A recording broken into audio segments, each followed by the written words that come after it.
19 साल की एक लड़की जो सिर्फ अपनी माँ का सपना पूरा करना चाहती थी। सपना था एक अच्छी जिंदगी का, इज्जत का और अपने बच्चों को गरीबी से बाहर निकालने का। लेकिन अब वही लड़की यमन की जेल में आखिरी सांसें गिन रही है। नाम है निमिषा प्रिया और तारीख तय हो चुकी है, 16 जुलाई 2025, मौत की सजा। 2008 का साल था। केरल की एक संकरी गली में रहने वाली निमिषा हर सुबह अपनी मां को लोगों के घरों में बर्तन मांजते देखती थी।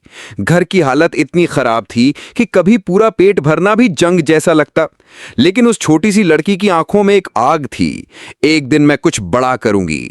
पढ़ाई में तेज थी, लेकिन हालात ने जल्दी रोक दिया।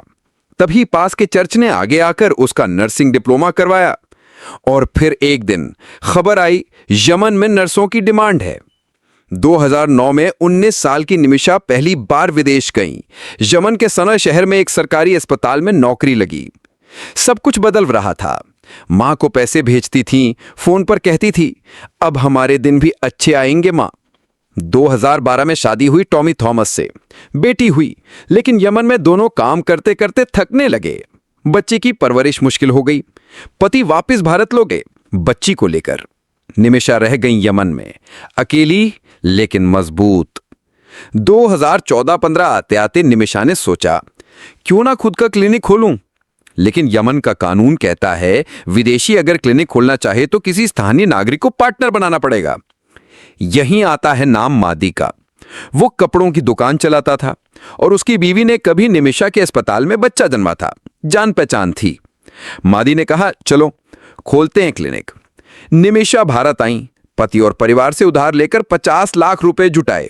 वापस यमन गई और अल अमान मेडिकल क्लिनिक नाम से 14 बेड का क्लिनिक खोल डाला। क्लिनिक खोला नहीं था भी महादी ने असली रंग दिखाने शुरू कर दिए। उसने चोरी छिपे निमिषा की शादी की तस्वीरें चुरा लीं और यमन में सबके सामने कहने लगा, निमिषा मेरी बीवी है और यह क्लिनिक मेरा है।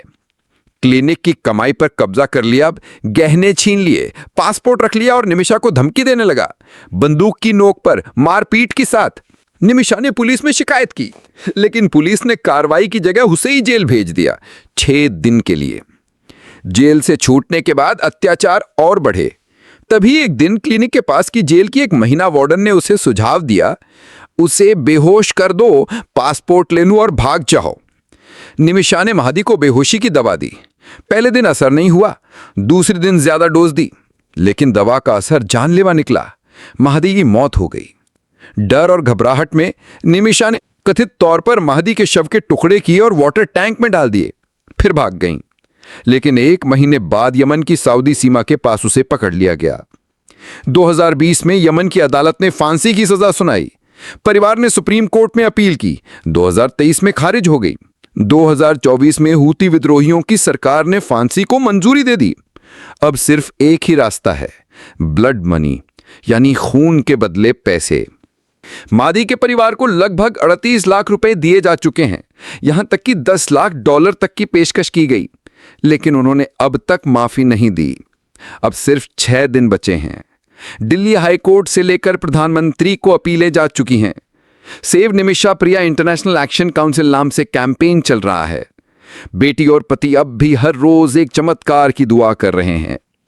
जनवरी 2025 में बीबीसी से बातचीत में थॉमस कहते हैं, हर मंगलवार बेटी वीडियो कॉल पर मां से बात करती है और हर बार एक ही सवाल पूछती है, मां कब वापस आओगी?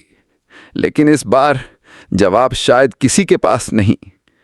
क्या एक भारतीय नागरिक को यमन के कानून से बचाया जा सकता है? क्या इंसाफ सिर्फ कानून से मिलता है या हालातों को भी समझा जाना चाहिए?